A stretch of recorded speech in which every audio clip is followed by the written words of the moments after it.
आप सभी को गुड आफ्टरनून।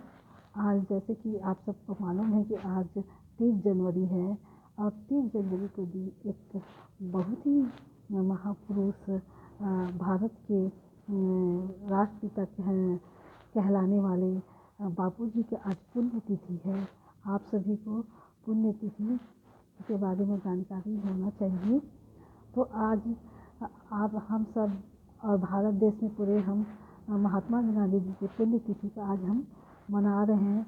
आज उनकी पुण्यतिथि को स्वच्छता दिवस के रूप में भी मनाया जाता है। तो आज मैं आप लोगों को प्रदूषण की समस्या के बारे में आप लोगों की जानकारी देना चाह रही हूँ। तो प्रदूषण क्या होता है? प्रदूषण जैसे हमारे पर्यावरण प्रदूषण होता है, ध्वनि प्रदूषण होता है और वातावरण भी प्रदूषण होता है। तो आज हमारा टॉपिक है प्रदूषण की समस्या। भारत में बढ़ते हुए प्रदूषण की समस्या हमारी आज का विषय है। तो आज मैं प्रदूषण की समस्या के बारे में आपको बताने जा रही हूँ। प्रकृति मूलतः शुद्ध, पवित्र, स्वास्थ्यवर्धक ही होती है। जो प्रकृति होती है मूलतः शुद्ध होती है और स्वास्थ्यवर्धक भी होती है। लेकिन यदि किन्हीं कारणों से जब दूषित हो जाती है तो मानव के स्वास्थ्य एवं विकास के लिए खतरा उत्पन्न करती है। जब पर्यावरण प्रदूषित हो जाएगा तो स्वाभाविक है कि मानव के जो स्वास्थ्य है उनके ऊपर हानिकारक प्रभाव भी डालती है ना। इसलिए हमारे पर्यावरण को अच्छे से स्वच्छ रखना चाहिए, शुद्ध रखना चाहिए। ये हम सबका परम कर्तव्य है। प्रदूषण का अभिप्राय क्या है? प्रदूषण का अभिप्राय क्या है?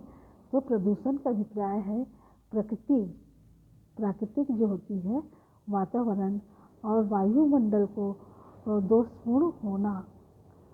प्रकृति जो है वातावरण एवं वायुमंडल का दोषपूर्ण होना। और आधुनिक प्रदूषण के कई प्रकार होते हैं, है ना। तो आधुनिक प्रदूषण के कई प्रकार हैं, लेकिन वर्तमान में सबसे गंभीर समस्या है वायु प्रदूषण। अभी हम लोग वर्तमान में जो देख रहे हैं वो सबसे ज़्यादा प्रदूषण की समस्या किस में आती है? वायु प्रदूषण में आती है। जगह जगह पर देख रहे होंगे धूल, मिट्टी, है ना, कंकड़, ये सब वायु प्रदूषण के ही रूप हैं, है ना। तो जैसे जैसे मशीनों की संख्या बढ़ती गई वैसे वैसे वायुमंडल विषाक्त होता गया और हवा में कार्बन डाइऑक्साइड की भी मात्रा ज़्यादा होते गया। किसी कवि ने ठीक ही कहा है कि जो कारखाने भूमि पर हैं चिमनियाँ धुआं उगल रही है। किसी कवि ने लिखा है कि जो कारखानाएँ भूमि पे है, धरती पे है, वो चिमनियाँ धुआं उगल रही हैं। सांस लेना भी कठिन है। वायुमंडल दूषित कर रही है। वायुमंडल को दूषित कर रही है। तो वायु प्रदूषण कैसे होता है? जो आधुनिक युग में मशीनें लगी हैं, बड़े बड़े कारखाने खुले हैं। अब कारखाने खुले हैं तो उनमें जो चिमनियाँ लगी होती हैं उससे जहरीला धुआं निकलता है ना। चिमनियाँ लगी होती हैं बड़े बड़े कारखानों में, तो चिमनियाँ से जो धुएँ निकलती हैं, है ना, तो उससे क्या है वायु प्रदूषण हो जाता है। और वायु प्रदूषण हो जाता है तो हमको सांस लेने में भी मुश्किल होती है ना। इसलिए कहते हैं कि वायु के जो वायु को वातावरण होता है, जो हमारे आसपास के वातावरण है उसको स्वच्छ रखो ताकि वायु प्रदूषण ना हो। जो कारखाने में जो चिमनियाँ हैं उसको भी धीरे धीरे में सुधार लाना चाहिए ताकि ज़्यादा उसमें धुआं ना निकले। और ज़्यादा धुआं ना निकलेगा तो क्या होता है, वायु प्रदूषण भी नहीं होगा और हमको सांस लेने में भी कोई कठिनाई नहीं होगी और वायुमंडल भी दूषित नहीं होगा। और जैसे कि वायु प्रदूषण किस प्रकार से होता है आगे, विभिन्न प्रकार की गाड़ियों से निकलने वाली जो कार्बन डाइऑक्साइड है, नाइट्रोजन आदि जहरीली गैसें वायु में घूर रही है। जैसे जैसे गाड़ियाँ चलती हैं तो गाड़ियों से जो निकलने वाले जो कार्बन डाइऑक्साइड है वो भी वायु को प्रदूषित करती है। नाइट्रोजन आदि जहरीली गैस भी वायु को प्रदूषण कर रही है। ये जहरीली हवा मनुष्य ही नहीं वाहनों के लिए भी घातक है। ये जो कार्बन डाइऑक्साइड जो गैस है वो मनुष्य के लिए भी हानिकारक नहीं है, जीव जंतु के लिए भी हानिकारक है और वाहनों के लिए भी घातक है। ताजमहल का पीला पड़ना, अजंता के चित्रों का बदरंग होना इसी का परिचय है। जैसे कि आपने देखा होगा ताजमहल का जो सफ़ेद रंग का है ताजमहल, अब वो पीला, उसका जो रंग है वो पीला होता जा रहा है। क्यों होते जा रहा है पीला? पीला इसलिए होते जा रहा है क्योंकि वायु प्रदूषण हो रहा है, कार्बन डाइऑक्साइड का निकल रहा है ना, धुआं निकल रहा है चिमनियों से, तो इसलिए ताजमहल का भी जो रंग है वाइट से पीला हो गया है। और अजंता के चित्र भी पहले स्वच्छ थे, अब अजंता एलोरा की गुफा का जो चित्र है वो भी बदरंग होते जा रहा है। तो जो ताजमहल का कलर पीला होना और अजंता के चित्रों का बदरंग होना ही भी वायु प्रदूषण का उदाहरण है। वो भी दिखाता है कि भारत देश में कितना वायु प्रदूषण हो गया है। पहले खुले मैदानों में मल मूत्र त्याग से भूमि को खाद मिलती थी, किंतु अब सीवरेज प्रणाली द्वारा इन सबको नदियों में जोड़ दिया जाता है। कारखानों का गंदा पानी भी नदियों को प्रदूषित कर रहा है।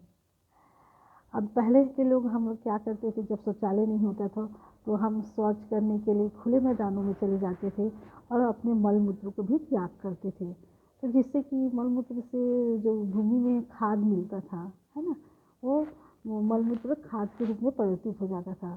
किंतु अब सीवरेज प्रणाली द्वारा इन जो मल मूत्र को है उनको नदी में छोड़ दिया जाता है और कारखानों को जो गंदा पानी नदियों में मिल जाता है वो भी नदियों को प्रदूषित कर रहा है और नदी के पानी भी जहरीला हो जाता है। तो हम सबको प्रयास करना चाहिए कि अपने वातावरण को, अपने वायु को, अपनी ध्वनि प्रदूषण को स्वच्छ रखना चाहिए। हम ही मानव जो है वो इस सब समस्या से छुटकारा पा सकते हैं। बस अपना जो आदतें हैं उसको सुधार कर हम वायु प्रदूषण को दूर कर सकते हैं। वायु एवं जल की तरह जल प्रदूषण भी है, वायु एवं जल की तरह थल प्रदूषण भी है, यानी और जो थल प्रदूषण है वो भी विकराल रूप भी ले लिया है। बड़े बड़े कारखानों एवं घरों बाजारों में प्रतिदिन निकलने वाला लाखों टन कचरा, कीटनाशकों का अत्यधिक प्रयोग, परमाणु का कचरा विश्व के लिए एक भयंकर समस्या बनकर खड़ा हो गया है। तो वायु एवं जल प्रदूषण की तरह भी थल में भी प्रदूषण होता है। थल में प्रदूषण कैसे होता है कि जैसे बड़े बड़े कारखानों एवं घरों बाजारों से प्रतिदिन जो कचरा निकलता है लाखों टन, और जो कीटनाशकों का जो अत्यधिक प्रयोग होता है और परमाणु का भी जो कचरा होता है ना, वो भी विश्व के लिए एक भयंकर समस्या बनकर खड़ा हो रहा है। तो हम सबको अपने पर्यावरण की ओर विशेष ध्यान देने की ज़रूरत है और हम मानव ही मिलकर हम इस सब समस्याओं से जूझ सकते हैं, उसका हल निकाल सकते हैं। इसलिए हम सभी मानव को प्रदूषण से बचने का हल निकालना चाहिए और सबको एक साथ मिलकर कदम उठाना चाहिए और उनको इसमें सहयोग देना चाहिए। ध्वनि प्रदूषण भी एक प्रदूषण के रूप में आता है। तो ध्वनि प्रदूषण भी कम खतरनाक नहीं है। इसके प्रभाव से, ध्वनि प्रदूषण के प्रभाव से सिर में दर्द होता है, बहरापन होता है, मानसिक रोग हो जाती हैं, मानसिक रोग जैसी बीमारियां उत्पन्न हो रही है। वाहनों कारखानों की ध्वनि,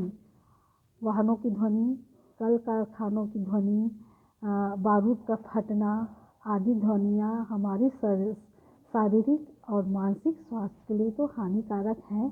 प्रदूषण किसी भी रूप में हो, हर रूप में इसके परिणाम भयानक ही होते हैं। प्रदूषण का रूप भले अलग अलग होता हो, लेकिन इसका जो परिणाम है बहुत भयानक होते हैं। वैज्ञानिकों ने घोषणा की है कि यदि जल्द ही बढ़ते हुए प्रदूषण पर हम लगाम नहीं लगाए तो लगभग 100 वर्ष के बाद धरती पर जीवधारियों का रहना भी असंभव हो जाएगा, है ना। वैज्ञानिकों का मानना है कि अगर हम लगाम नहीं लगाते प्रदूषण, पर्यावरण प्रदूषण पे, ध्वनि प्रदूषण पे, जल प्रदूषण पे, थल प्रदूषण पे, तो 100 साल के बाद जीवधारियों को रहना भी मुश्किल हो जाएगा। अतः समय रहते ही प्रदूषण से निपटने के लिए उनके उपायों के बारे में विचार करना चाहिए और हम सब मानव को पर्यावरण प्रदूषण को दूर करने के लिए सभी को आगे आना चाहिए, एक सही कदम उठाना चाहिए। तभी दोस्तों हम सब पर्यावरण प्रदूषण, ध्वनि प्रदूषण, जल प्रदूषण, थल प्रदूषण की समस्या से हम उबर पाएंगे और इस हम धरती माता को बचा सकेंगे। तो हम सभी का कर्तव्य है कि हम पर्यावरण को स्वच्छ रखकर अपनी धरती माता को बचाए रखें, तभी हमारा पढ़ने लिखने का भी कोई मतलब होगा। चलिए इसी टॉपिक को हम पूरा करते हुए हम अपने आज की जो क्लास है उसको हम समाप्त करते हैं। आप लोग सब स्वस्थ रहिए, अच्छे से रहिए। धन्यवाद।